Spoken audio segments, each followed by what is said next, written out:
أعوذ بالله من الشيطان الرجيم بسم الله الرحمن الرحيم الحمد لله الذي لا يبلغ مدحته القائلون ولا يحصي نعماءه العادون ولا يؤدي حقه المجتهدون الذي ليس لصفته حد محدود ولا نعت موجود ولا وقت معدود ولا أجل ممدود فطر الخلائق بقدرته ونشر الرياح برحمته الصلاة والسلام على الرسول المسدد المصطفى الأمجد المحمود الأحمد سيدنا ومولانا ومولى الكونين جد الحسن والحسين معاني أبا القاسم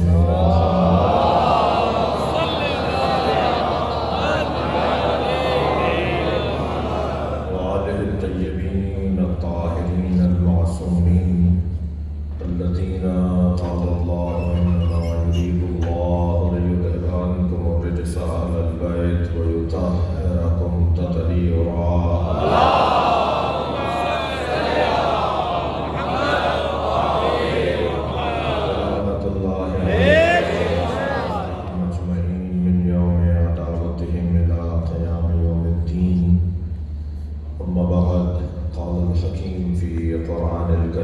بسم الله الرحمن الرحيم أتى أمر الله فلا تستعجلوه سبحانه وتعالى عما يشركون ينزل الملائكة بالروح من أمره على من يشاء من عباده أن أنذروا أنه لا إله إلا أنا فاتقون صلى الله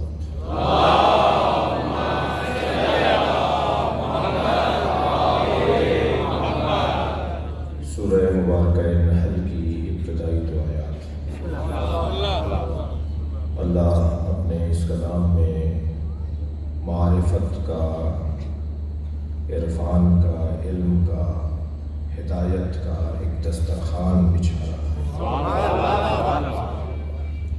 کلام الہی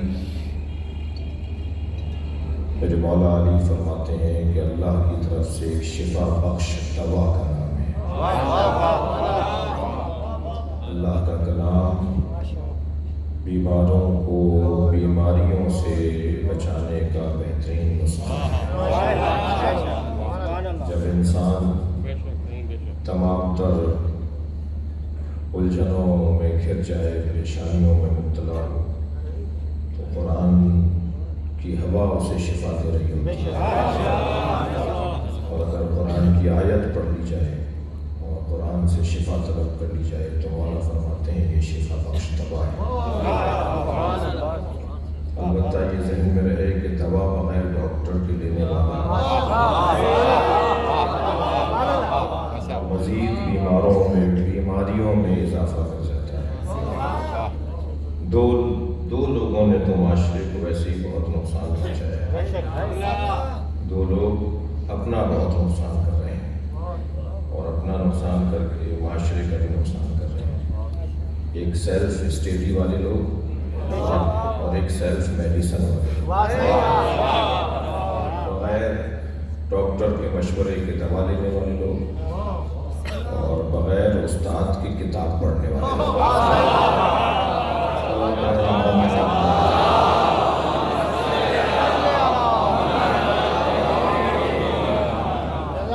ہمارے معاشرے میں، جنرل معاشرے میں، یعنی سنی شیعہ معاشرے میں، یعنی مسلمانوں کے درمیان یہ بیماری تو پرانی ہے۔ ہمیں کسی استاد کی ضرورت نہیں ہے اور بغیر استاد کے سیکھنا چاہتے ہیں۔ مجھے نہیں معلوم یہ نعرہ کس نے لگایا تھا، مگر جس نے بھی لگایا تھا مصیبت میں مبتلا کر دیا۔ حسبنا کتاب اللہ، ہمیں کتاب خدا کافی ہے۔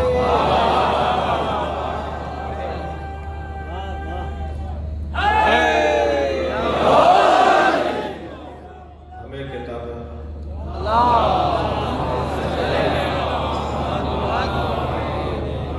کتاب خدا کافی ہے، کبھی آواز آتی ہے اللہ کافی ہے، کبھی آواز آتی ہے کتاب کافی ہے جی۔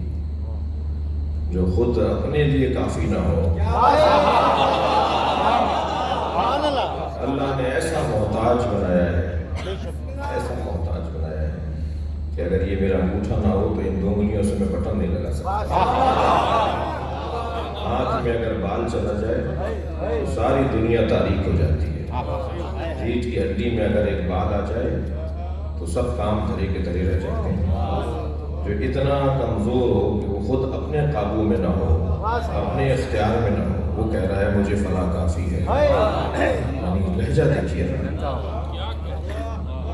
کہتا ہوں یہ لہجہ جہاں کوئی اور پیغام دے رہا ہوگا وہاں تکبر کا بھی ذکر کہ مجھے فلاں چیز کافی ہے۔ اچھا، لفظ کافی ہے، میں ابتدائی بیان سے گزر رہا ہوں، اپنے محترم سننے والوں کو تمہید سے سہارا لینا چاہتا ہوں۔ یہ لفظ کافی ہے، یہ بھی تو کوئی، اس کا بھی تو کوئی اصول قاعدہ قانون ہوگا۔ مجھے فلاں چیز کافی ہے، میرے لیے بس کافی ہے وہ چیز مجھے کیا، اس کا بھی تو کوئی قاعدہ قانون ہوگا یا نہیں ہوگا؟ یا جو چاہے کہتے، جو جس سے چاہے کافی کہتے۔ میں مثلا شاہ صاحب کے مہمان، انہوں نے مجھے چائے پلائی، کچھ دیر کے بعد دوبارہ چائے پلانے لگے تو میں نے کپ الٹا کر کے کہا کافی ہے۔ اب کچھ دیر بعد میں بھوک لگی تو شاہ صاحب کھانا نہیں لائے،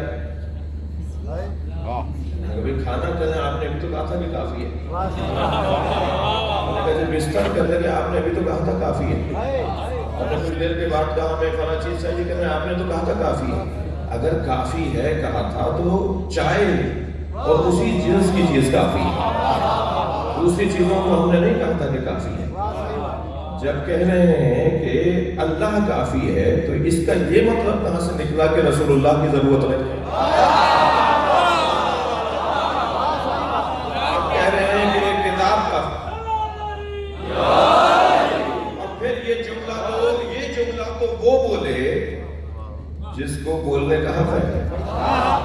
میں ایک جملہ عقیدت بھرا جملہ کہہ رہا ہوں، اور عقیدت کے پیچھے میری تعلیم بھی ہے، میرے پاس دلیل بھی ہے۔ اللہ کافی ہے کا جملہ بولے تو محمد بولے اور علی بولے۔ سلامات پڑھیں گے محمد و آل محمد۔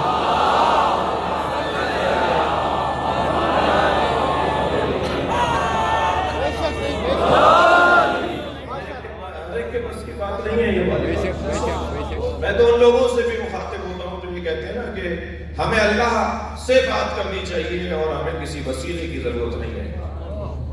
ڈائریکٹ اللہ سے مانگو، وسیلہ کہاں سے لے آئے؟ یہ کہاں سے شیعہ سنی ایک عقیدہ لے کر آ گئے؟ سنیوں میں ایک تعداد ہے جو وسیلے کو مانتی ہے، شیعہ وسیلے کو مانتے ہیں۔ یہ کہاں سے وسیلہ کہاں سے آ گیا؟ اللہ سے بات ہونی چاہیے۔ میں پہلے تو ان سے یہ کہتا ہوں کہ ان سے کہو کہ ذرا اپنا چہرہ آئینے میں جا کے دیکھیں۔ یہ جملہ تمہارے منہ کے لیے نہیں ہے کہ ہمیں وسیلے کی ضرورت نہیں ہے۔ نہیں عزیزان گرامی، انسان نظام اللہ نے ایسا بنایا ہے کہ ایک دوسرے کا محتاج بنایا ہے۔ یہ اللہ کے نظام کا حصہ ہے کہ ہمیں محتاج بنایا ہے، ہمیں فقیر بنایا ہے۔ یا تو طے کرو کہ فقیر نہیں ہو۔ میں وہ والا فقیر نہیں کہہ رہا جو چوک پہ بھیک مانگ رہا ہے، وہ فقیر نہیں ہے، وہ ذلیل ہے۔ فقیر وہ نہیں ہوتا، فقیر وہ ہوتا ہے کہ جو اپنے غنی کو پہچان لے، اپنے رب کو پہچان لے اور اپنی ناداری کا احساس کرے۔ یعنی ممکن ہے کوئی 2000 ایکڑ کا زمیندار ہو اور وہ فقیر ہو، یعنی اسے احساس فقر ہو۔ تو پہلے تو طے کریں کہ ہم فقیر ہیں یا نہیں۔ انتم الفقراء، تم سب کے سب فقیر ہو۔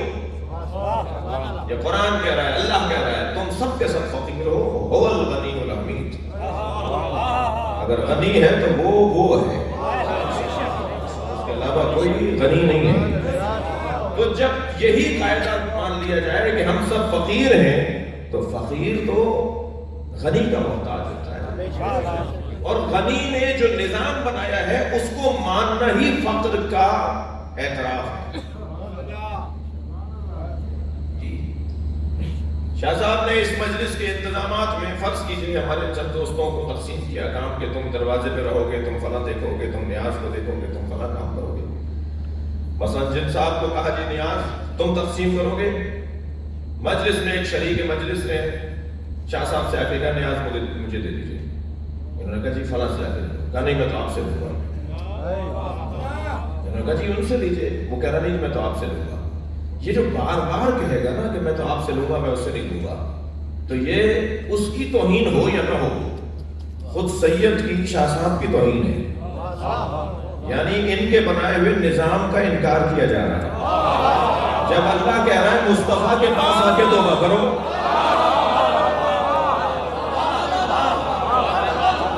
جب اللہ کہہ رہا ہے میرے نبی کے پاس آ کے توبہ کرو، تو یہ تو کہہ رہے ہیں کہ ہم تو تجھ سے بات کریں گے. تو یہ اللہ کے چاہنے والے ہیں. بھائی جملہ میں ہدیہ کرنے جا رہا ہوں، جو اللہ کو مانے اور اللہ کے رسول کو نہ مانے اسے شیطان کہتے ہیں.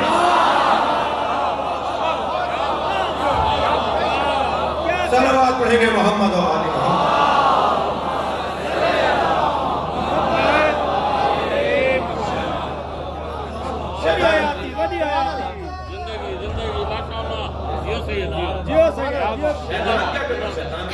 شیطان تو اللہ کو مانتا تھا اور ایسا ویسا مانتا تھا کہ فرشتہ نہ ہونے کے باوجود، فرشتہ نہ ہونے کے باوجود، ملک نہ ہونے کے باوجود جنوں میں سے تھا.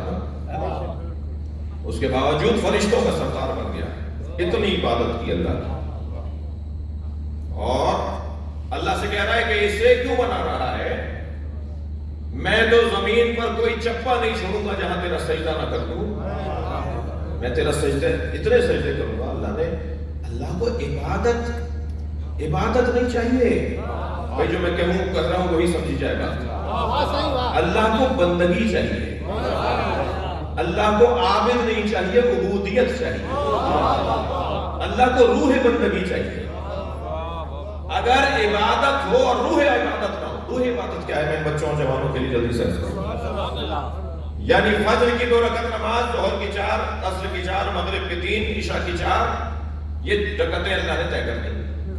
اب یہ 2 رکعت پڑھنے والا یہ عابد تو ہو سکتا ہے، لیکن ضروری نہیں ہے کہ عبودیت کے درجے پر بھی فائل ہو. کیا لگا جی وہ اٹھا لیا بستر سے سردی میں گرمی میں، جب نیند چھڑوائی دی تو ہم تو 4 رکعت پڑھیں گے. تو وہ جو 4 رکعت پڑھنا ہے نا، کہہ رہے سجدہ تو اللہ کا ہے نا، میں 2 رکعت زیادہ پڑھ رہا ہوں تب بھی تو اللہ ہی کی عبادت کر رہا ہوں. یہ جو اللہ کی عبادت اللہ کی مرضی کے بغیر کرے وہ روح بندگی نہیں رکھتا.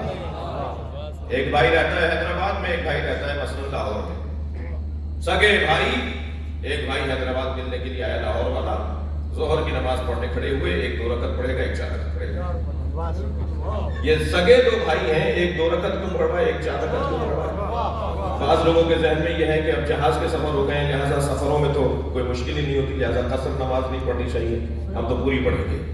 تو یہ عبادت تو کر رہا ہے مگر بندہ الہی نہیں ہے. بندگی یعنی اس کی بات کو ماننا. جیسے جیسے ذمہ داری. اچھا کبھی غور کیا میرے بچوں نے؟ فجر کی نماز پڑھیں گے تو اونچی آواز میں، ظہر کی پڑھیں گے تو دھیمی آواز میں، مغرب کی پڑھیں گے تو اونچی آواز میں، عشاء کی پڑھیں گے تو اونچی آواز میں، 2 رکعت اونچی آواز میں، 2 رکعت دھیمی آواز میں. یہ آوازیں اونچی نیچی کیوں کروائی جا رہی ہیں؟ 3 رکعت کو 4 رکعت کو نہیں، 2 رکعت کو 4 رکعت کو نہیں.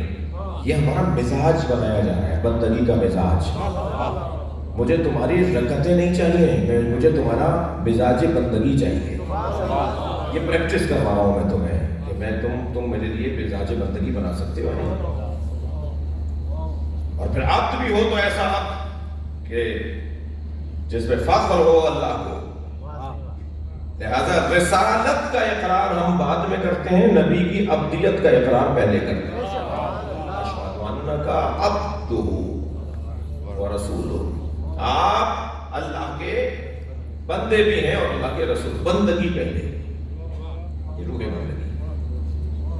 کیوں بار بار علی کا ذکر کیا جائے؟ کیوں بار بار مولا علی کی بات کی جائے؟ علی کی جتنی بات ہوگی، جتنا زیادہ میں مولا علی پر غور کروں گا، اتنا میرے اندر روح بندگی آئے گی. از علی آموخت اخلاص عمل. اگر کسی کو بندگی سیکھنی ہے تو وہ علی کے دروازے پر. بھائی غور تو کریں.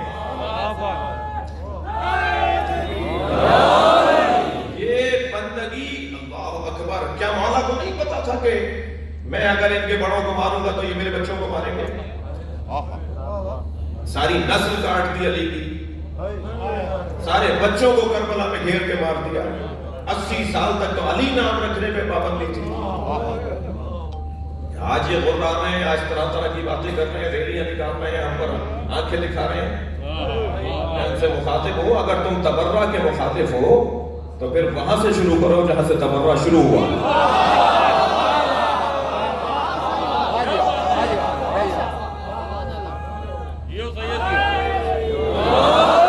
اگر تکفیریت کے مخالف ہو کہ تکفیر نہیں ہونی چاہیے تو پھر وہاں سے شروع کرو جہاں سے تکفیریت شروع ہوئی ہے. مجھے تو سمجھ میں نہیں آ رہا. ریاست توجہ کرے, بہت گالیاں ہم نے اس ملک میں سن لی. ہم نے اپنے لوگوں کو صبر کی بات کی اور صبر کی بات کر رہے ہیں. اب یہ چہلوں کا جلوس ہمارا قانونی شرعی شہری حق ہے. طرح طرح کی پوسٹیں چلا کر یہ والی باتیں نہ کی جائیں کہ یہ غیر قانونی نکل رہا ہے. کوئی غیر قانونی نہیں نکل رہا. ہم عزاداروں کو یہ پہلی دفعہ نہیں ہو رہا ہے پاکستان میں, اور بڑی شان سے ہوگا اور بڑی آن سے ہوگا, اور کوئی شخص بھی چہلوں کے دن گھر میں نہیں بیٹھے گا. اور کوئی یہ جلسہ نہیں ہے, کوئی سیاسی ریلی نہیں ہے, کوئی سیاسی ریلی نہیں ہے, کوئی جلسہ نہیں ہے, کوئی ہمارا مقصد سیاست نہیں ہے, بلکہ ہمارا صرف مقصد یہ ہے کہ ہم امام حسین کے 40 کو, کیونکہ مومنین کی نشانیوں میں ایک نشانی, چند نشانیاں میرے مولا رضا نے بیان فرمائی کہ مومن کی نشانیاں کیا ہیں. ان میں سے ایک نشانی یہ ہے کہ زیارت 40 چہلوں کا دن منانے والے لوگ. اس کی طرف میں زیادہ نہیں جانا چاہتا, صرف اتنا کہوں گا کہ ہم پاکستان کے محب وطن شہری ہیں, اور ہمیشہ ہم نے لاشیں اٹھانے کے باوجود بھی پاکستان زندہ باد کے نعرے لگائے, اور آئندہ بھی ایسے ہی ہوگا. پرامن انداز سے اور پروقار انداز سے سید الشہداء کی چہلوں کا انعقاد ہوگا. بات یہ ہے کہ روح بندگی, اور اس روح بندگی کا سرخیل مولا علی کی ذات. سارے سلسلہ ولایت علی سے کیوں شروع ہوتے ہیں؟ جتنے بھی ولیوں کے سلسلے ہیں علی سے شروع ہوتے ہیں, اس لیے کہ علی نے بندگی کی روح عطا کی ہے. یہ روح بندگی ہے حیدر کرار کی کہ سینے پہ چڑھ کر بیٹھ گئے, اور یہ روح بندگی ہے علی بن ابی طالب کے سینے سے اتر آئے. سینے پہ چڑھنا بھی اللہ کی خاطر تھا, سینے سے اترنا بھی اللہ کی خاطر ہے. کوئی کام بھی میں اپنے لیے نہیں کر رہا. یہ بہت بڑا مقام ہے میرے عزیزوں کہ انسان اپنے آپ کو فنا کر دے اپنے معبود کے وجود میں. دوبو فی علی, علی میں گم ہو جاؤ کما ہوا ذات اللہ, جیسے وہ اللہ میں گم ہو گیا. روح بندگی. آواز آتی ہے صاحب, ہر مجلس کا عنوان علی, ہر مجلس میں بات علی کی. علی کے علاوہ کوئی اور بات نہیں ہے, کوئی اور فضائل نہیں ہے آپ کے پاس. تو ہم ایک ہی جواب دیتے ہیں, ہم مولا کی بات اس لیے کرتے ہیں کہ علی کی بات انسان کو بندہ پروردگار بناتی ہے. جتنا مولا علی کا ذکر ہوگا اتنا ہی اللہ کی بندگی مضبوط ہوگی, عقیدہ توحید مضبوط ہوگا. کبھی غور فرمایا کہ اللہ کی توحید بھی عذاب سے بچانے کا ذریعہ, اور علی کی ولایت بھی عذاب سے بچانے کا ذریعہ. کلمۃ لا الہ الا اللہ حصنی فمن دخلہ حصنی امن من عذابی. یہ لا الہ الا اللہ کا کلمہ اللہ کہہ رہا ہے میرا قلعہ ہے, جو اس میں داخل ہو گیا وہ میرے عذاب سے بچ گیا. پھر فرماتا ہے ولایت علی بن ابی طالب حصنی, اور علی کی ولایت بھی میرا قلعہ ہے, جو اس میں داخل ہو گیا وہ میرے عذاب سے بچ گیا. یا اللہ تیرا کلمہ لا الہ الا اللہ تیرا قلعہ ہے, یا علی کی ولایت تیرا قلعہ ہے. آواز آئے گی, دونوں میں فرق نہیں ہے, دونوں میں فرق نہیں ہے. جو تاثیر لا الہ الا اللہ کی ہے وہی تاثیر علی ولی اللہ کی. نتیجہ دونوں کا ایک ہی ہے, حاصل دونوں کا ایک ہی ہے. مثال ممکن ہے سادہ ہو, مگر میرے بچوں اور جوانوں کے لیے زیادہ بہتر رہے گی. مثلا ہم نے اپنا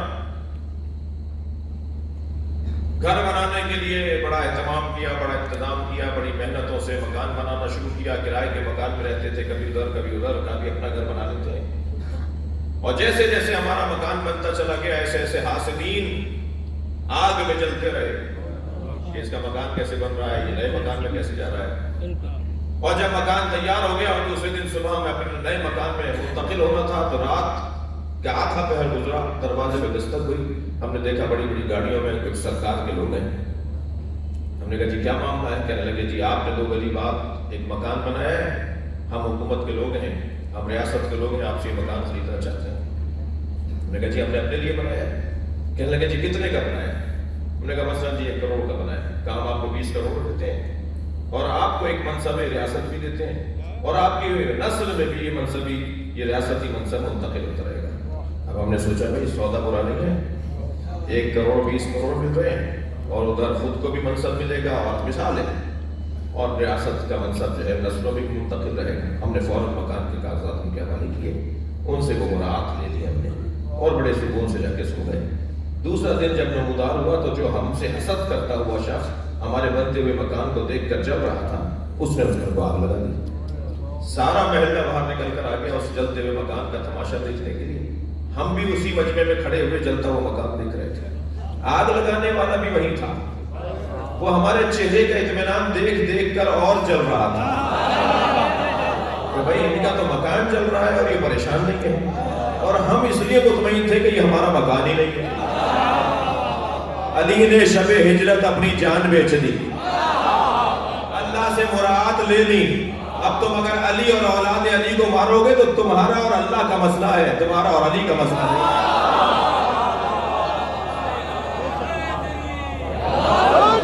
اب میں تو کچھ ہے ہی نہیں۔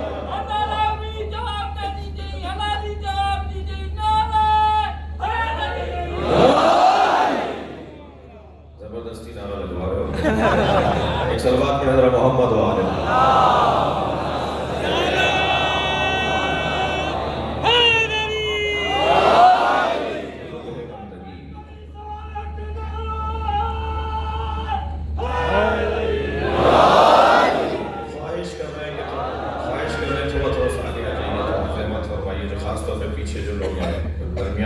جگہ بنائیے مومنین کے لیے، ایک صلوات پڑھتے ہوئے کچھ اچھے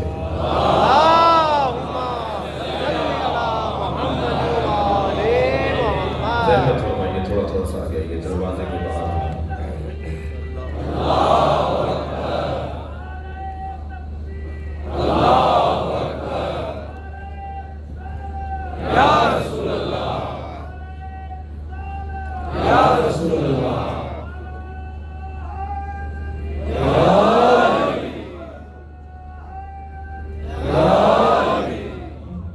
صلوات پڑھیں میرے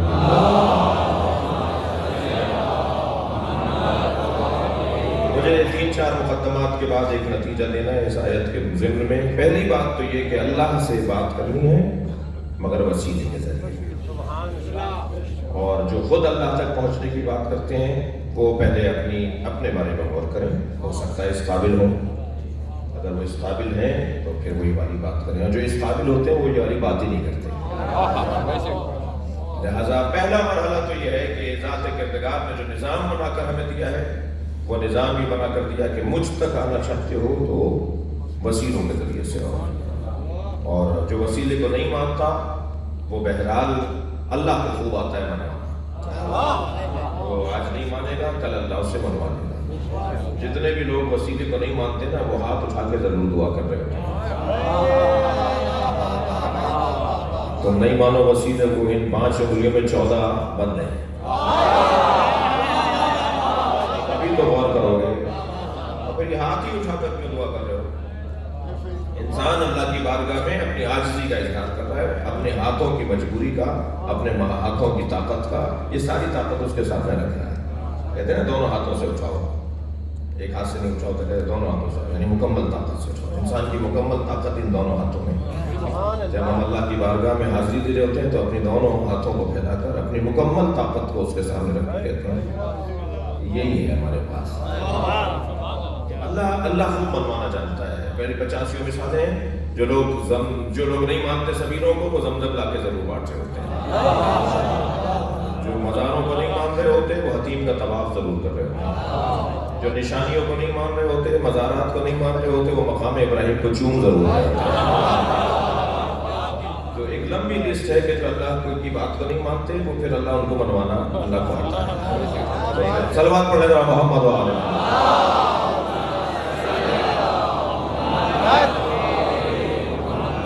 تو پہلی بات اللہ کا نظام یہ ہے کہ اس کے ذریعے سے اب اس نے دو واجب اپنے اوپر قرار دیے۔ ایک واجب اِنَّا عَلَيْنَا لَلْهُدَىٰ، مجھ پر واجب ہے کہ میں تمہیں ہدایت عطا کروں۔ دوسرا واجب وَمَا مِن دَابَّةٍ فِي الْأَرْضِ إِلَّا عَلَى اللَّهِ رِزْقُهَا، دوسرا واجب اللہ نے اپنے اوپر یہ رکھا کہ زمین میں کوئی ہلنے والا، جنبندہ، رینگنے والا نہیں ہوگا مگر اس کے رزق کی ذمہ داری میرے اوپر ہے۔ تو رزق کا اہتمام بھی اللہ کا کام ہے اور ہدایت کا کام بھی اللہ کا کام ہے۔ اب اس اللہ نے ہدایت کے لیے جو نظام مرتب کیا ہے اس سے اچھا نہیں ہو سکتا تھا جو اس نے بنایا ہے۔ بچے میرے سامنے بیٹھے ہیں، جوان میرے سامنے بیٹھے ہیں، وہ سوال کرتے ہیں اللہ نے ہمیں بنایا ہی کیوں ہے؟ وہ پوچھتے ہیں اللہ نے ہمیں فلاں ماں باپ کے گھر میں کیوں پیدا کیا، ہمارے دوست کے ماں باپ کے گھر میں کیوں نہیں پیدا کرتے؟ اللہ نے ایسا کیوں کیا ہے، اللہ نے ویسا کیوں کیا ہے؟ جو ایک لمبی فہرست ہے کیوں کیوں کیوں کیوں کیوں کی، پہلے تو انہیں جواب دوں کہ یہ کیوں کا جذبہ بھی اسی نے دیا ہے، یہ صلاحیت بھی اسی نے عطا کی ہے کہ تم کیوں کہو، یہ مائک کیوں نہیں بولتا، یہ ممبر کیوں نہیں بولتا، یہ میرے کپڑے کیوں نہیں بولتے کہ یہ ایسا کیوں بنا دیا، یہ چشمہ کیوں نہیں بولتا، جتنی بھی مخلوق ہے جو آپ کی اپنی بنائی ہوئی ہے وہ آپ سے کیوں نہیں کہتی، جو آپ بناتے ہیں نا وہ آپ سے کیوں نہیں کہتی، لیکن اللہ کا بنایا ہوا اللہ سے کہتا ہے کیوں۔ تو یہ جو کیوں کا جذبہ دیا ہے نا یہ بھی اسی نے دیا ہے۔ تو جس نے کیوں کا جذبہ دیا ہے وہ پھر کیوں کا جواب بھی دے گا۔ اب اگر مجھ مولوی کے پاس جواب نہیں ہے تو یہ نہیں سمجھنا کہ دین ہار گیا، اسلام ناکام ہو گیا، مولانا کے پاس جواب نہیں تھا۔ اگر مجھے جواب سمجھ میں نہیں آ رہا تو یا میں نہیں مان رہا اس جواب کو تو اس کا مطلب یہ نہیں ہے کہ وہ جواب نہیں ہے۔ جیسے ایک ڈاکٹر سے مطمئن نہیں ہوتے تو پھر انجینئر کے پاس جا کے علاج نہیں کرواتے، جیسے ایک مکینک سے مطمئن نہیں ہوتے تو پھر ڈاکٹر سے جا کے گاڑی ٹھیک نہیں کرواتے، پھر بھی ڈھونڈتے آپ مکینک کو ہی۔ ایک ڈاکٹر سے اگر مطمئن نہیں ہوتے تو پھر دوسرے بھی ڈاکٹر ہی ڈھونڈتے ہیں۔ اگر ایک مولوی سے مطمئن نہیں ہو رہے، ایک مفسر سے، ایک عالم سے مطمئن نہیں ہو رہے تو پھر ہم مسئلہ سائنسدان نہیں بتائیں گے، مسئلہ بتائے گا بھی عالم دین۔ اب یہ میری قسمت ہے کہ میرے درمیان میرے پاس جو عالم ہے وہ اتنا معیاری نہیں ہے کہ میں اس سے مطمئن ہو جاؤں، یہ تو میری قسمت کی خرابی ہے۔ میں ڈھونڈوں جا کر ایسے صاحبان دقت اور صاحبان علم لوگوں کو جن سے میں پوچھوں تو مجھے اطمینان حاصل ہو جائے۔ لیکن اللہ اس کیوں کا جذبہ اور اس جذبے کی تسکین بھی وہی عطا کرتا ہے۔ دوسرا کام اس نے اپنے پر ہدایت کا دیا ہے، ایک کام اس نے اپنے پر رزق کا دیا ہے۔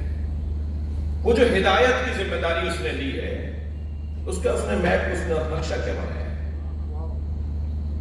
غیر انسانوں کے لیے تو اس نے فطری ہدایت قرار دی ہے۔ مچھلی میلوں کا سفر کر کے انڈے چھوڑ کر آتی ہے، دوبارہ اپنے پرانے وطن میں آ جاتی ہے۔ بچے انڈوں سے نکلتے ہیں تو انہی رستوں سے ہوتے ہوئے اپنی ماں کے وطن میں آ جاتے ہیں۔ یہ بچوں کو کس نے بتایا ہے کہ تمہاری ماں کس وطن کی ہے؟ یہ ہدایت یہ تکوینی ہے، یہ ایک فطری ہدایت ہے۔ یہ ایک مثال ہے، یہ بھئیے کا اگر آپ حوصلہ دیکھیے کتنا انجینئرنگ کی بہترین مثال ہے، شاہکار ہے، نقشے بنانے کی شاہکار ہے بھئیے کا حوصلہ، وہ تاروں سے کیسے بناتا ہے۔ یہ خود شہد کی مکھی کے مولا علی فرما رہے ہیں کہ کبھی شہد کی مکھی کے چھتے کو اور اس کے نظام کو دیکھو، تم اس کے نظام پہ جتنا غور کرو گے تمہیں اللہ سمجھ میں آئے گا۔ کون ہے کہ جس نے اس کو اتنا دماغ دیا ہے، اتنا شعور دیا ہے؟ یہ چند مثالیں۔ پھر مور کے اوپر مولا علی کا خطبہ، چمگادڑ پر مولا علی کا خطبہ، چیونٹی پر مولا علی کا خطبہ۔ مولا نے فرمایا اللہ کو جاننے کے لیے زیادہ دور نہیں جاؤ، اس چیونٹی کو ہاتھ میں اٹھا کے اس میں غور کرتے رہو۔ وہ سارا نظام جو تمہارے 6 فٹ کے بدن میں اللہ نے قرار دیا ہے وہ اتنی سی چیونٹی میں وہ سارا نظام رکھا ہے۔ وہ چاہے تو بڑے نقشے کو بنا دے اور وہ چاہے تو بڑے نقشے کو چھوٹی جگہ بنا دے۔ وہی نظام ہاضمہ ہے، وہی نظام دافعہ ہے، وہی تناسل کا سلسلہ ہے، وہی اولادوں کا سلسلہ ہے، وہی رشتے ہیں کہ یہ نر ہے، یہ مادہ ہے، یہ ماں ہے، یہ اولاد ہے، یہ دادا ہے، یہ نانا ہے، وہی نظام ہے سارا۔ اور پھر فرماتے ہیں تم نے نہیں دیکھا کہ اتنا باریک سا جانور اسی نظام کے ساتھ چلتا ہے. کس نے بنایا اس کو؟ مور کے بارے میں مولا علی فرماتے کبھی غور فرمائے اس کے رنگوں پر غور کیا؟ جب پر ٹوٹ جاتا ہے تو پیلے رنگ کی جگہ پیلا رنگ ہی نکلتا ہے. یہ رنگ اللہ نے کیسے بکھیر دیا اس کے اندر جو اس کو نظام دیا ہے. عزیزان گرامی، اس نے جو نظام بنایا ہے اپنی ہدایت کا، اس ہدایت کے نظام میں اس نے نبی مکرم جناب زہرا اور 12 اماموں کو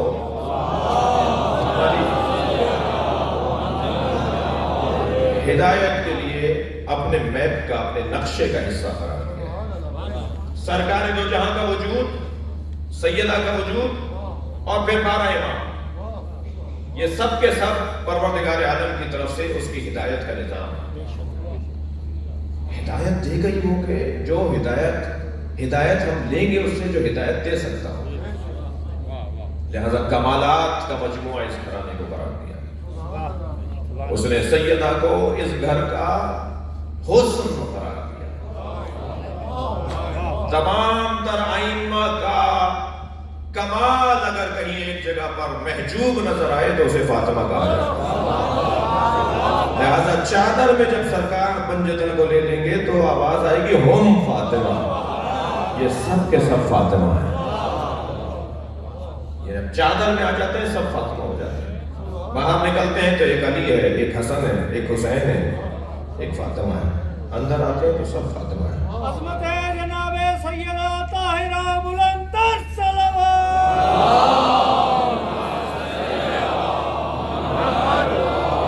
مجھے جلدی بہت ساری باتیں کرنی ہے. سیدہ کو اللہ نے عظمتوں کا ایک حسین عنوان قرار دیا اور مولا کائنات کو ان کا برابر قرار دیا. یہ نہیں کہا کہ لولا علی لما کانا لفاطمہ کا کفن، لولا فاطمہ لما کانا لعلی کفن. اگر فاطمہ نہ ہوتی تو علی کے کوئی برابر نہ ہوتا. الٹا ہے، علی نہ ہوتے تو فاطمہ کے کوئی برابر نہ ہوتا. یعنی ایسا نہیں ہے کہ اگر فاطمہ نہ ہوتی تو علی کے کوئی برابر نہ ہوتا. نہیں، علی نہ ہوتے تو فاطمہ کے برابر نہ ہوتا. یہ عظمت زہرا ہے، عظمت سیدہ ہے. اگر علی نہ ہوتے تو فاطمہ کے کوئی برابر نہ ہوتا. سیدہ کو تمام تر عظمتوں کا عنوان، مولا علی کو ان کا برابر قرار دے دیا. اب جو ہدایت دینے آئے، دیکھیں ایک لمحہ بھی اگر مولا علی کی زندگی میں علم نہ ہو تو وہ عنوان جہالت ہمارے لیے ہے، ان کے لیے نہیں ہے کہ جو علم دینے آئے. پیدائشی عالم، پیدائشی سخی، پیدائشی شجاع، پیدائشی طور پر صاحب غیرت، پیدائشی طور پر صاحب عزت، یہ مجموعہ کمالات لے کر آئے. مولا علی کے بعد مولا حسن، مولا حسین. نبی مکرم فرماتے ہیں 9 من ولد حسین، میرے بعد 12 جانشین ہوں گے اور 12 جانشینوں میں پہلا علی، دوسرا حسن، تیسرا حسین اور 9 حسین کے بیٹے. 9 حسین کے بیٹے. میرے مولا جب امام حسین کی زیارت کے لیے گئے، امام جعفر صادق علیہ السلام، تو گھوڑے سے اتر گئے، پیدل جا رہے تھے قبر اطہر کی طرف. تو ایک چاہنے والے نے پوچھا مولا آپ بھی امام ہیں اور حسین بھی امام ہیں، آپ کا ادب، آپ کا احترام حسین کے لیے. فرمایا خبردار، ہمیں امامت بتصدق حسین ملی. لہذا امام حسین حسین ہے. 9 من ولد حسین. مجھے معاف کریں گے، میرا مقدمہ یہاں مکمل ہوا، اگر لمبا ہو گیا ہو تو معاف کریں. ارشاد حضرت عطیہ تھی، عطا امر اللہ، اللہ کا امر آ چکا ہے. فلا تستعجلوہ سبحانہ وتعالی عما یشرکون. اسے پانے میں جلدی نہ کرو. جب ہم مصلحت سمجھیں گے اپنے امر کو ظاہر کر دیں گے. یہ جان لو کہ ولادت ہو چکی ہے، غیبت میں ہے. عطا امر اللہ، اللہ کا امر آ چکا ہے. عطا امر اللہ، اللہ کا امر آ چکا ہے. فلا تستعجلوہ، اسے پانے میں جلدی نہ کرو. سبحانہ وتعالی عما یشرکون، جو یہ سوچتے ہیں نا کہ نہیں ہے، کیسے ہوگا، کوئی نظام نہیں ہے، کوئی سسٹم نہیں ہے، کوئی ہادی نہیں ہے، کوئی رہنما نہیں ہے، ان سے کہہ دو سبحانہ و تعالی، اللہ تمہاری سوچ سے کہیں بلند ہے، اللہ تمہارے خیالات پریشان خیالوں سے کہیں بلند ہے، سبحانہ و تعالی عما یشرکون، جو اللہ کے بارے میں تم سوچ رہے ہو اللہ اسے کہیں زیادہ بلند ہے۔ اللہ کا امر آ چکا ہے، امام کی ولادت ہو چکی ہے، اسے پانے میں جلدی نہیں کرو، ہلکا المستعجلون، ہلاک ہو گئے وہ جلدی کرنے والے۔ یہ جلدی کرنے والوں کے اندر سے ہی پھر مہدویت کا دعویٰ کرنے والے نکلتے ہیں، جو کہتے ہیں نا آج آ جائیں، ابھی آ جائیں، امام کیوں نہیں آ رہے، پھر وہ کہتے ہیں فلاں امام مہدی ہے، کوئی بڑھ کے کہتا ہے میں امام مہدی ہوں۔ جو دعوی مہدویت کرنے والے لوگ ہیں وہ ہیں جن کے مزاج میں جلد بازی ہے۔ ہمیں اللہ تسلی دے رہا ہے، خبردار اللہ کا امر آ گیا ہے، تم جلدی نہ کرو۔ ينزل الملائکۃ بالروح من امرہ، اللہ ملائکہ کو روح کے ساتھ اپنا امر دے کر بھیجتا ہے، علی من یشاء من عبادہ، اللہ اپنے ان بندوں پر امر دے کر بھیجتا ہے جنہیں وہ چاہتا ہے۔ ان انذروا، اور امر یہ ہے کہ لوگوں کو متوجہ کرو انہ لا الہ الا اللہ، انہ لا الہ الا انا، کہ میں ہوں تمہارا اللہ اور اس کے علاوہ کوئی اور نہیں ہے، اور تقوی پروردگار اختیار کرو۔ عزیزو، نظام ہدایت میں 12ویں کو مہدی کہتے ہیں۔ میرے بچوں اور جوانوں، 12 امامی کا نظریہ صرف شیعوں کا نہیں ہے، صرف شیعہ اثنا عشری نہیں ہے، ہر مسلمان اثنا عشری ہے۔ کوئی سنی بھائی بھی یہ نہیں کہہ سکتا کہ میں اثنا عشری نہیں ہوں، اس لیے کہ نبی نے کہا میرے بعد 12 جانشین ہوں گے اور 12ویں پہ قیامت آ جائے گی، لہذا 12 کا عقیدہ سب کا ہے۔ جا کر پوچھ لیجیے گا کسی اپنے، جو میرا سنی بھائی اگر چاہے کہ تسلی کرنا چاہے تو جا کر کسی اپنے بزرگ عالم دین سے پوچھ لیں کہ 12 اماموں کا کیا نظریہ ہے۔ ایک دو کتابیں نہیں ہیں، 12 اماموں کا نظریہ سنی شیعہ کا ہے کہ نبی کے بعد 12 جانشین ہوں گے۔ نظریہ ان کا بھی ہے، نظریہ آپ کا بھی ہے، نظریہ میرے بھائی کا بھی ہے، نظریہ آپ کا بھی ہے۔ فرق یہ ہے کہ ہم خوب اچھے انداز سے سفر کو جاری رکھے ہوئے ہیں اور ہمارے بھائی بند گلی میں کھڑے ہوئے ہیں، انہیں یو ٹرن لینا پڑے گا، انہیں واپس آنا پڑے گا، اس لیے کہ وہاں 52 ہو گئے، 58 ہو گئے، 42 ہو گئے، 48 ہو گئے، 12واں چلا گیا، قیامت نہیں ہے۔ جب نبی نے کہہ دیا 12ویں پہ قیامت آئے گی۔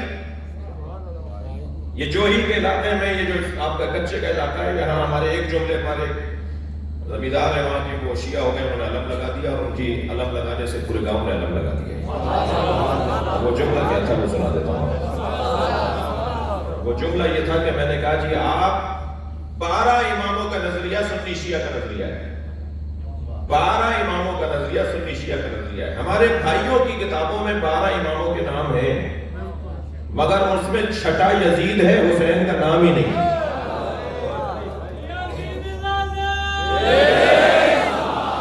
اور جو ائمہ اہل بیت ہیں ان میں مولا علی، اور جو ترتیب آپ کو پتا ہے، امام حسن، امام حسین، اور یہاں تک کہ آخری اور 12ویں امام مہدی ہے۔ 12 نہیں ہوتے 1200 ہوتے، 12 نہیں ہوتے 12,000 ہوتے، کہیں تو گنتی رکنی تھی۔ تو اب 12,000 کے اوپر جا کر یہ ماحول بنتا جو 12ویں پہ بنا ہوا ہے کہ اسے پردہ غیبت میں اللہ نے رکھ دیا اور ہمیں آمادہ کر دیا کہ تم اس کے انتظار میں اپنے دن گزارو۔ نظام یہی ہے، اس سے بہتر نظام نہیں ہے، کوئی اور نہیں لا سکتے نظام اس کے علاوہ۔ سب 12 اماموں کو مانتے ہیں، مگر کچھ 12 کی تعداد کو پورا کرنے کے لیے ایک اصطلاح کا استعمال کرتے ہیں، خلفائے راشدین اور خلفائے غیر راشدین۔ میرا موٹا سا سوال، ہادی ہادی ہوتا ہے، نبی نبی ہوتا ہے، رسول رسول ہوتا ہے، کہیں آپ نے سنا نبی راشد اور نبی غیر راشد؟ نبی نبی ہوتا ہے، وہ راشد اور غیر راشد کیا ہوتا ہے؟ ایسے خلیفہ خلیفہ ہوتا ہے، یہ غیر راشد کیا ہوتا ہے؟ یہ غیر راشد کا ہونا بتا رہا ہے کہ یہ تم نے اپنے ہاتھ سے بنایا تھا۔ اگر اللہ کا بنایا ہوا مانتے تو پھر غیر راشد نہ ہوتا۔ اللہ نے جنہیں بنایا ہے، کوئی عیب نکال کر دکھاؤ۔ تھکے نہیں بیٹھے تو ایک مثال دے دو، کسی امام معصوم کا زمانہ ایسا نہیں گزرا جس میں کوئی سوال لے کر آیا ہو اور امام نے جواب نہ دیا. اور یہاں مثالوں کی مثالیں ہیں کہ ان سے مسئلہ پوچھا گیا تو ان سے مسئلے کا جواب نہیں آتا. متوکل کو دیکھ لیجئے, ہارون کو دیکھ لیجئے, مامون کو دیکھ لیجئے, معتصم باللہ کو دیکھ لیجئے, حجاج بن یوسف کو دیکھ لیجئے, خود اور بڑے بڑے نام. میں بات کر رہا ہوں بعد والوں کی, خاص طور پر جن کے ہاں بہت روشن ہے کمزوریاں, جن کی کمزوریاں بہت روشن ہیں. دو بات ہی نہیں ہے, دو باتیں ہی نہیں ہیں اس بات میں. لیکن یہاں جب آپ جائیں گے تو آپ کو کوئی امام اہل بیت نہیں ملے گا کہ جو علم اور شجاعت, سخاوت, غیرت اور عزت میں کمزور نظر آئے. وہ پانچوں کمالات جو انسان کے ذاتی کمالات ہیں وہ یہ کمال پر لے کر آئے. متوکل کی ماں نے منت مانی کہ میرا بچہ اچھا ہو گیا تو میں کثیر صدقہ اللہ کی راہ میں صدقہ, کثیر چیزیں اللہ کی راہ میں صدقہ دوں گی. متوکل اچھا ہو گیا, بیماری اس کی برطرف ہو گئی. دربار میں بیٹھے ہوئے مفتیوں سے, مختلف مسالک کے علماء سے پوچھا بھائی کتنی چیزیں دے دوں جو کثیر کہلائے. کسی نے کہا جی 20 دے دیجئے. اس نے کہا 20 کیوں, کثیر کسے کہتے ہیں؟ کسی نے کہا حضور اچھا کوئی سمجھتے تھے کہ یہ کم ہے. کسی نے کہا جی 40 دے دیجئے. انہوں نے کہا 40 کیوں؟ اس نے کہا جی 60 دے دیجئے. انہوں نے کہا جی 60 کیوں؟ مجھے عدد جو تم بتا رہے ہو اس عدد کے پیچھے دلیل دو کہ کثیر کا کیا مطلب ہے. کوئی دلیل نہیں تھی. ایک مرتبہ پریشان ہو کر کہا کہ وہ شیعوں کا جو 10واں امام ہے وہ ہر بات کا جواب رکھتے ہیں, تو میرے مولا امام علی نقی علیہ السلام سے پوچھ لیا گیا کہ حضور فرمائیے کتنا کیا دے دوں کہ کثیر کہلائے. امام نے فرمایا 80 چیزیں اللہ کی راہ میں دے دو. 80 چیزیں اللہ کی راہ میں دے دو تو تم نے گویا کثیر کا صدقہ دے دیا. اب جیسے وہاں 20 پر 40 پر 60 پر وہ پوچھ رہا تھا نا کیوں, ایسے یہاں بھی پوچھا کیوں 80 کیوں. میرے مولا امام علی نقی مسکرائے, حضرت فرمایا تم نے قرآن کی آیت نہیں پڑھی جس میں اللہ نے اپنے حبیب سے کہا لقد نصرکم اللہ فی مواطن کثیرہ, اللہ نے تمہیں حبیب کثیر مقاموں پر نصرت عطا کی ہے. اللہ نے 80 جنگوں میں ہی تو نصرت عطا کی تھی. صلوات پڑھیں گے محمد و آل محمد.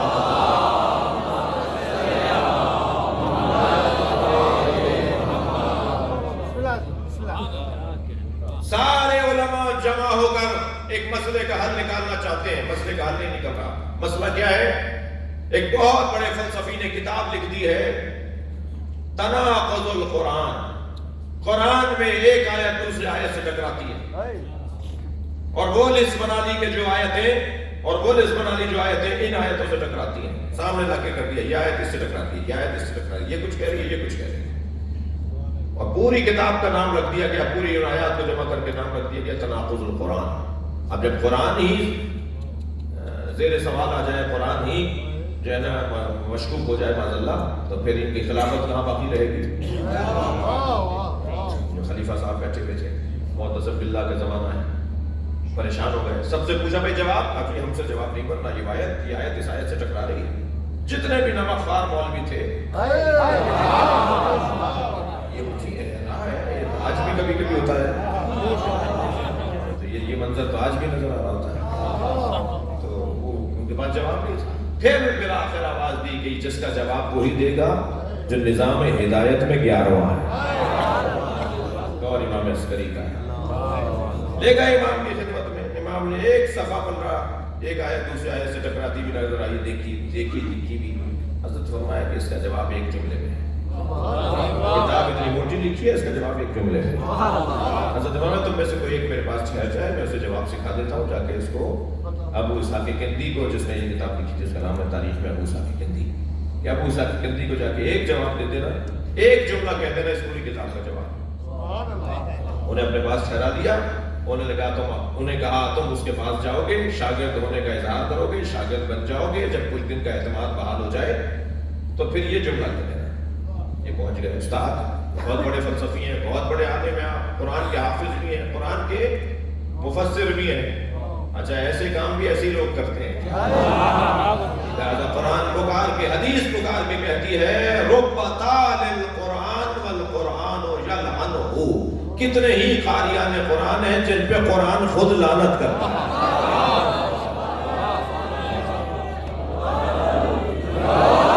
ایسا بھی ہوتا ہے. حضرت نے سکھا دیا جواب، ایک جملے کا جواب پہنچ گئے ابو ثاقب کندی کے پاس، اور پھر جب اس نے شاگرد بنا دیا کچھ دن گزرے تو کہا استاد آپ نے جو کتاب لکھی ہے جس کا جواب مسلمان علماء نہیں دے پا رہے، اور آہستہ آہستہ لوگ اسلام سے دور ہو رہے ہیں اور آہستہ آہستہ لوگ اسلام کے باغی ہو رہے ہیں، اس کتاب پر میرے ذہن میں خیال آیا ہے، اجازت ہے؟ کہنے لگا جاؤ بتاؤ کیا خیال آیا ہے؟ کہ حضور قرآن عربی زبان کی کتاب ہے اور عربی زبان میں ایک لفظ کے کئی کئی معنی ہوتے ہیں، آپ نے جو معنی سوچ کر تضاد سمجھا ہے ہو سکتا ہے متکلم کے نزدیک وہ معنی نہ ہو. ہاتھ میں قلم تھا اسے توڑتے ہوئے کہنے لگا یہ جواب کس نے سکھایا؟ کہنے لگا میرا اپنا جواب ہے. کہنے لگا نہیں، جواب بتا رہا ہے کوئی قرآن. صلوات پڑھیں گے محمد و آل محمد.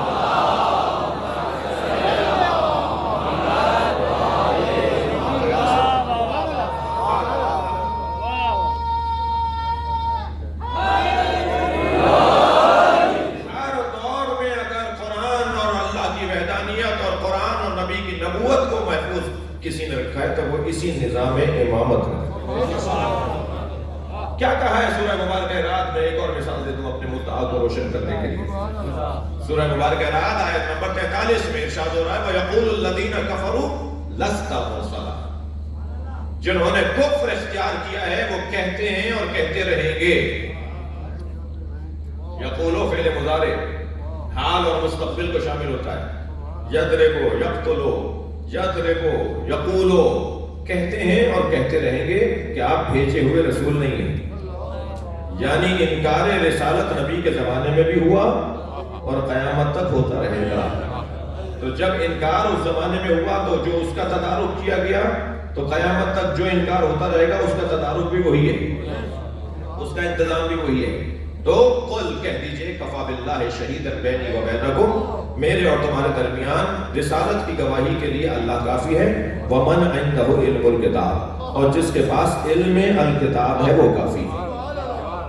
تو جیسے انکار ہوتا تھا، ہوتا ہے، ہوتا رہے گا، ایسے ہی اللہ کا وجود بھی ہے اور عالم الکتاب بھی ہر زمانے میں ہے.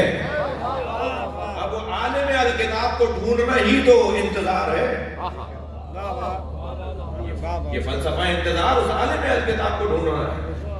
ہر زمانے میں نبی کی نبوت کا اقرار اور اس بات کے لیے ایک عالم الکتاب ہے.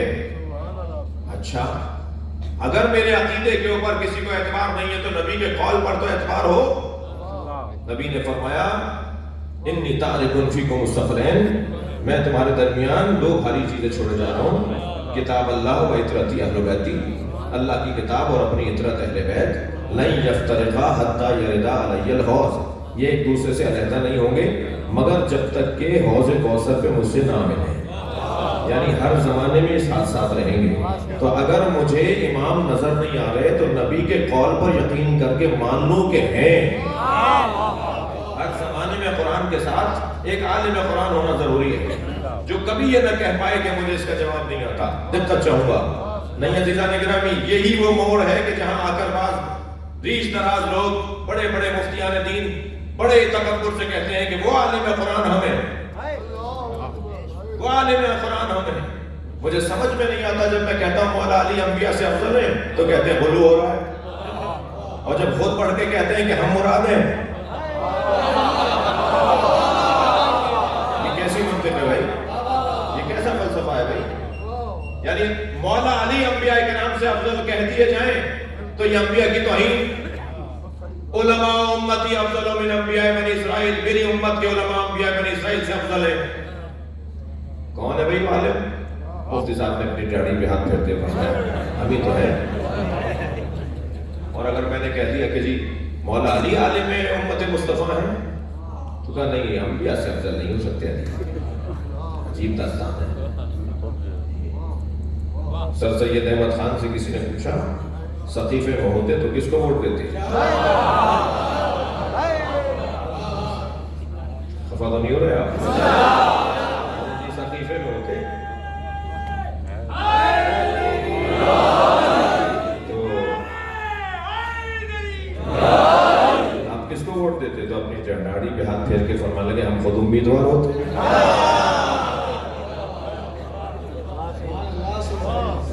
داستان ہے. جب اپنی بات آتی ہے تو ان سے زیادہ کوئی معتبر نہیں ہے. جب بات مولا علی کی آتی ہے تو کہتے ہیں غلو ہو رہا ہے. کون ہے جو ہر زمانے میں عالم ہے؟ میں نے دو مثالیں تو آپ کو ابھی دے دی.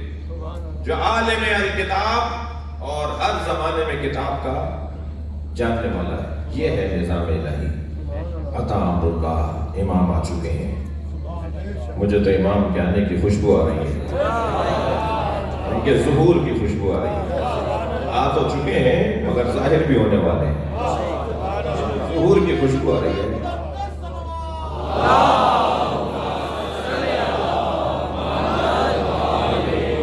تو اس وجہ سے مجھے امام کے آنے کی خوشبو آ رہی ہے کہ امام کے آنے سے پہلے حقائق کھلنا شروع ہو جائے گا. اور الحمدللہ حقائق کھلنا شروع ہو گئے. بہت سی چیزیں کلیئر ہو گئی ہیں. کچھ چیزیں تھیں جو دلوں میں بیٹھی ہوئی تھی, وہ امیر فلاں زندہ باد کے نعروں نے کھول.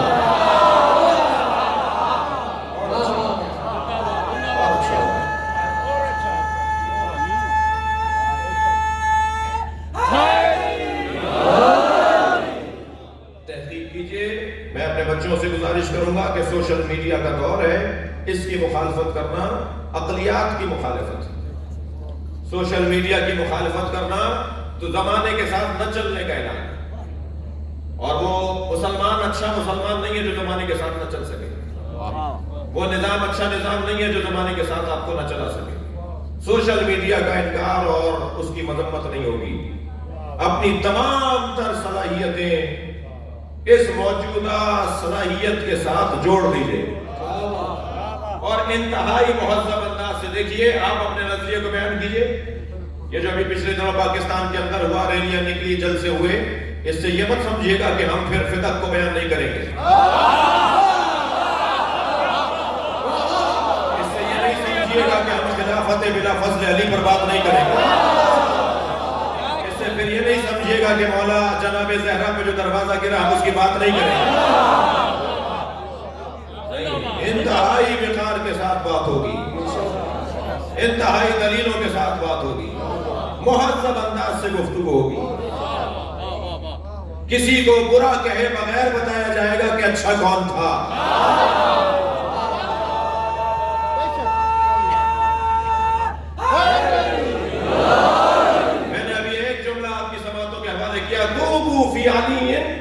کما ہوا داب اللہ, علی میں ایسے گم ہو جاؤ جیسے علی اللہ میں گم ہو گیا. یہاں گلاس رکھا ہے, اس گلاس میں آپ دودھ ڈال کر اس میں ایک سکہ ڈال دیجئے, تو اس سکے کو سوائے دودھ کے کچھ نظر آئے گا. اس کے اوپر دودھ, اس کے نیچے دودھ, اس کے دائیں بائیں دودھ, اس کے شش جہات میں دودھ. صرف مثال دی ہے, شاید اس سے اچھی مثال بن سکتی ہوتی, میں نے جلدی سے دے دی مثال. اس دودھ کے گلاس میں سکہ ڈال دیجئے, سکے کو سوائے دودھ کے کچھ نظر نہیں آئے گا. علی میں اتنے گم ہو جاؤ کہ علی کا دشمن نظر ہی نہیں. بات صرف علی کی ہو. صلوات پڑھیں گے محمد و آل.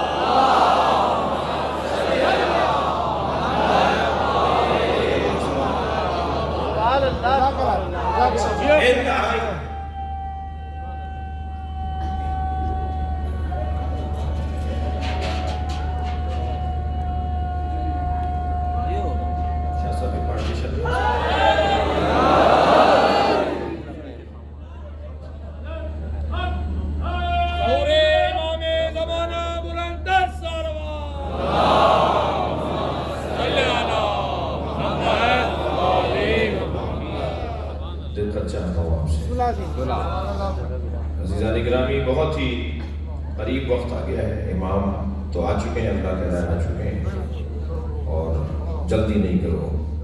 جب اللہ مصلحت سمجھے گا اس وقت بھیج دے گا. تمہارا کام ہے کہ وہ دور گھٹا ٹوپ اندھیرے میں, وہ سیاہ وادی میں, وہ تاریک صحرا میں جو دور ایک چراغ جلتا نظر آ رہا ہے, اس کی طرف بڑھتے رہو بس. جو امام کو نہیں مانتے وہ بھی اندھیرے میں ہیں, جو امام کو مانتے ہیں وہ بھی اندھیرے میں ہیں. فرق دونوں میں یہ ہے کہ ایک کو چراغ نظر آ رہا ہے, اس